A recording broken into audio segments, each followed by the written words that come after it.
இதுதான் எங்கள் உலகம்.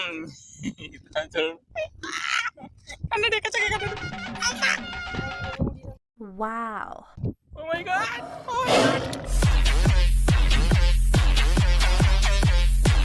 ஆங்காளி பங்காளி எல்லாருக்கும் வணக்கம். இன்னைக்கு நம்ம எங்க இருக்கோம் பாத்தீங்கன்னா நம்ம ஊர் கம்மாயில. ராத்திரி 12 மணிக்கு உனக்கு கம்மாயில என்னடா வேலை நீங்க கேட்கலாம். வேற எதுக்கு மீன் பிடிக்கிட்டேன். காலையில எந்திரிக்கிறது, வேலைக்கு போறது, சாப்பிடுறது, தூங்குறது. மறுபடியும் அடுத்த நாள் காலையில எந்திரிக்கிறது, வேலைக்கு போறது, சாப்பிடுறது, தூங்குறது. மறுபடியும் அடுத்த நாள் காலையில எந்திரிக்கிறது, வேலைக்கு போறது, சாப்பிடுறது, தூங்குறது. அப்பா சே இப்படியே வாழ்க்கை போயிட்டு இருந்துச்சா, அதான் ஒரே விரக்தியா இருக்கு. சரி என்ன பண்றேன்னு யோசிச்சுட்டு இருந்தேன். அவன் பங்காளியை கூப்பிட்டாங்க. சரி போமே, அப்படியே ஜாலியாக மீன் பிடிச்சிட்டு வருவோமே அப்படின்னு சொல்லிட்டு கிளம்பிட்டேன். யானே புழுவிக்கிட்டே இருக்க? நாங்கள் எங்கே உன்னை கூப்பிட்டோம்? நீ தானே வரேன்னு சொல்லி கெஞ்சிக்கிட்டே இருந்தேன். ஐயோ சொல்லிவிட்டாங்களே, சமாளிப்போம். கம்மாக்கில் கொண்டாந்து வலையை போட்டுனா தண்ணிக்குள்ளே இந்த தலைப்பில் ஒரு குச்சை குத்திடுறது, அப்புறம் அந்த தலைப்பில் ஒரு குச்சை குத்திடுறது. இடையில வலையை கட்டி விட்டுட்டு இந்த முள்ளில் கொண்டாந்து சாக்கை சொறி விட்டு ஒரு அரை மணி நேரம் உட்காந்து வெட்டி கதை பேசிக்கிட்டு இருந்தோம். நீங்கள் நினைக்கலாம் எதுக்குடா மெனக்கெட்டு கொண்டே அந்த முள்ளுக்குள்ளே சாக்கை சொருறான்னு. அதுக்கு ஒரு குட்டி பிளாஸ்பேக் இருக்கு, கொஞ்சம் லேட்டாக சொல்கிறேன். வளப்பட வந்தது போது நம்மளையே வேலை சொல்லி கொள்றாங்க. அண்ணன் சொல்றது உண்மையா? அண்ணன் எப்போ உண்மையை சொல்லியிருக்கு? வழக்கம் போல் அண்ணன் புழுவ ஆரம்பிச்சிருச்சு. எந்திரிங்க, நம்ம போய் வலைய பார்ப்போம். புழுவ மாட்டேன், விட்டு போயிடாதியா, நானும் வரேன். நைட்டு நம்ம எல்லாம் இப்போ எங்கே போயிட்டு இருக்கோம்? எங்கே வர போகிறோம்? சொல்லுங்கடா வீரவேல் என்று. ப்ரோ நெட்டி ஆடுது ப்ரோ, ஓடு ப்ரோ. ஓடி போய் வலைய தூக்குனா ஆரம்பமே அமக்கலமா இருக்கு. ஐயோ ஜாலி. இங்க பாருங்களேன், எத்தா தண்டி மீன். இந்த மீனோட கண்ணு என்கிட்ட ஏதோ பேசுன மாதிரியே இருந்துச்சுங்க. நீங்க நினைக்கிற மாதிரி என்னை விட்டுரு அப்படிலாம் சொல்லல. எப்ப தான் என்னை குழம்பு வைக்க போறீங்க? when am I going to go into your stomach? எப்படியாச்சும் பிடிச்சு பொரிச்சிர வேண்டியதா. மீன் வலையில மாட்டுறது பெரிய விஷயம் இல்ல, அதை பக்குவமாக எடுத்து பகுமானமாக சாக்கில் போட்டுறணும். தப்பி தவறி மீனை தண்ணிக்குள்ள விட்டோம், சடக்குன்னு குதிச்சு படக்குன்னு தண்ணிக்குள்ள பஞ்சிருவாங்க. அப்புறம் கை கெட்டினது வாய் கெட்டாது. அடுத்ததான் மாட்டினது 4 ஒரு சைஸில் ஒரு சிலேப்பி, தம்மா தூண்டு சிலேப்பி. இதை குழம்பு வச்சா எந்த மூலையை காணும்? சை.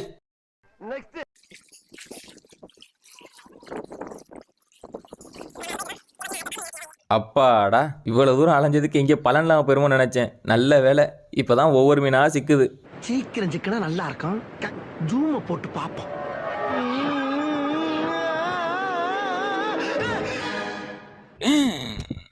தப்பிச்சு போ பாக்குது. அயக்கே பேசாபி. இவத்துல துள்ற சவுண்ட் கேக்குதா? திடீர்னு என்னன்னு தெரியல, ஏதோ சவுண்ட் கேக்குதா? தவக்குள்ள மருந்து தெரியுது, பாம்பு தவளை இல்ல. இந்த இதுக்குள்ள பாத்தீங்கன்னா திடீர்னு ஒரு ஏலியன் வந்துருச்சு.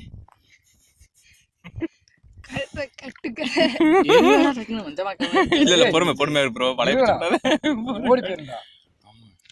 மண்டையில கொடுத்தா எங்க ஓடுது?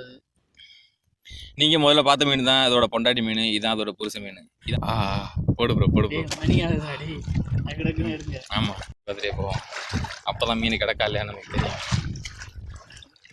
வலைக்கு அங்கே தாண்டது என்ன காரணம் கேட்டீங்கன்னு எங்களுக்கு ஒரே போகிற பாசையாக கிடக்கு. உள்ள தண்ணி பம்பு இருந்து காலத்துக்கு சுற்றினது தான். ஏன்னா அந்தளவுக்கு ஒரு ரிஸ்க் எடுத்துகிட்டு போகிறதுக்கு காரணம் என்னன்னு நீங்கள் நினைக்கலாம். என்ன காரணம்னு கேட்டிங்கன்னா, இல்லை இந்த மாதிரி தான் தூக்கி பார்த்துட்டே போகணும். அடித்தல முதற்கொண்டு நம்மளால் விட மாட்டாப்புல. அடியில் மாட்டி இருக்காதுன்னு தெரியும். திடீர்னு போன் தவறி தண்ணிக்குள்ள விழுந்தா கூட ஆச்சரியப்படுறதுக்கு இல்லை. ஏன்னா நம்மளால் அந்தளவுக்கு வெறி கொண்டு தூக்குறாங்க. அவங்க வேகத்துக்கு என்னால் போக முடியல. ஏன்னா பங்காளி அவ்வளோ அந்தளவுக்கு ஸ்பீடு. அவனுக்கு கை கூட மாட்டிக்கிச்சு. ஏன் ப்ரோ கை மாட்டினதை கொஞ்சம் ஸ்லோவாக எடுத்துக்கலாம்ல ப்ரோ? அங்கே பாருங்க ஒரு சிலேப்பி.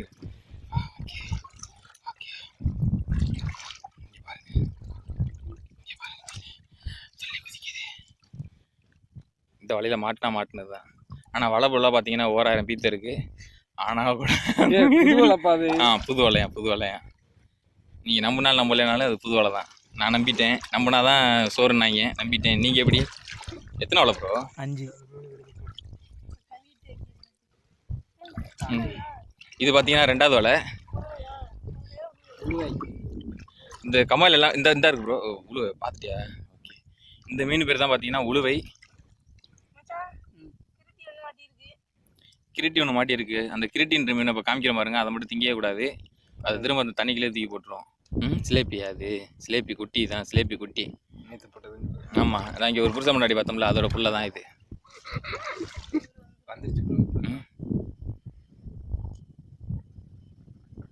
இந்த அளவுக்கு ஹார்ட் ஒர்க் பண்ண வேண்டியதான், இது பண்ண வேண்டியதாக இருக்குது.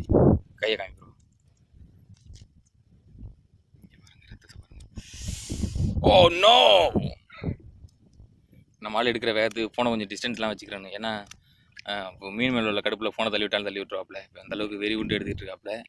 நம்ம அளவுக்கு தொழில் இறங்கிட்டோம்னா சின்சியராக இருப்பாங்க. அதனால் நம்ம கொஞ்சம் ஃபோனையும் நம்மளையும் காப்பாற்றிக்கிறது கொஞ்சம் கஷ்டம்தான்.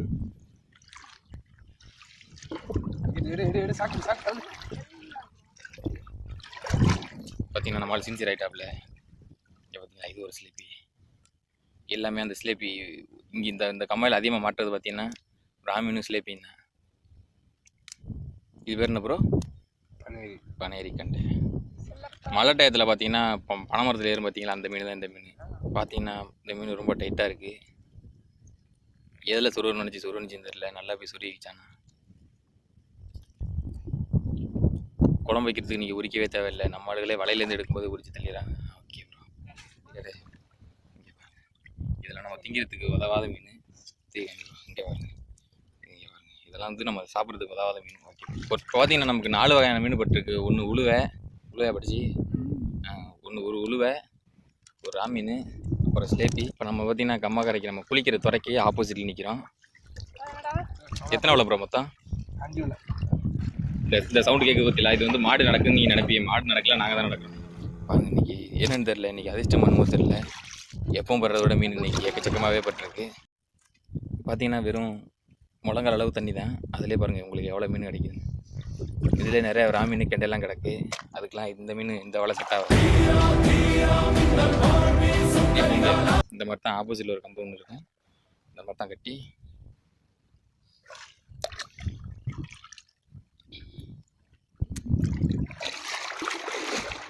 இதில் பார்த்தீங்கன்னா இது பேர் தான் நெப்பு கட்டைன்னு சொல்லுவாங்க. நெப்பு கட்டை அது பேர் என்ன ப்ரோ? போயா. ஃப்ரீ ஃபயரில் போடுற போயா இல்லை, இது வந்து இதில் கிடக்கிற போயா. இந்த போயா மிதந்தால் தான் இங்கே வலை கிடக்குன்னு தெரியும். ஏன்னா கம்பை வச்சு ஆப்போசிட்டில் சொல்லும்போது வலை வந்து பார்த்தீங்கன்னா உங்களுக்கு டெம்பராக இருக்கும். அந்த நேரத்துக்கு வலையும் உள்ளே போயிடாமல் இருக்குன்னு அந்த நெப்பு கட்டை போட்டால் தான் வந்து இது மிதக்க ஆரம்பிக்கும். பாருங்க, அடுத்து ஒரு பாருங்க எப்படி சொல்லுது பாருங்க. இவ்வளவு ஈஸியா இவ்வளவு மீன் பிடிச்சிருக்கோம்னா அது காரணம் என்ன? நம்ம பங்காளி கட்டியிருக்க துண்டு. நெசமாதாங்க. பங்காளி எப்பெல்லாம் அந்த துண்டை கட்டிட்டு வராப்லையோ அப்பெல்லாம் மீன் முள்ளு உழுவுது. நான் முன்னாடியே சொல்லியிருந்தேன் மீன் பிடிக்க வரும்போது சாக்கை கொண்டே முள்ளுக்குள்ள சொருகிறோம்னு. எதுக்காக அப்படி பண்றோம்னா, இதுக்கு முன்னாடி மீன் பிடிக்க வரும்போது சாக்கை கொண்டாந்து கரையில விட்டுவிட்டு வலைய போட்டாச்சு. மீனை பிடிச்சிக்கிட்டு வந்து மீன் கொட்டி வைக்க சாக்கை தேர்னா சாக்கை காணும். அப்புறம் என்ன பண்றது? துண்டை கட்டிக்கிட்டு கையிலுக்குள்ள மீன் அள்ளி வச்சுக்கிட்டு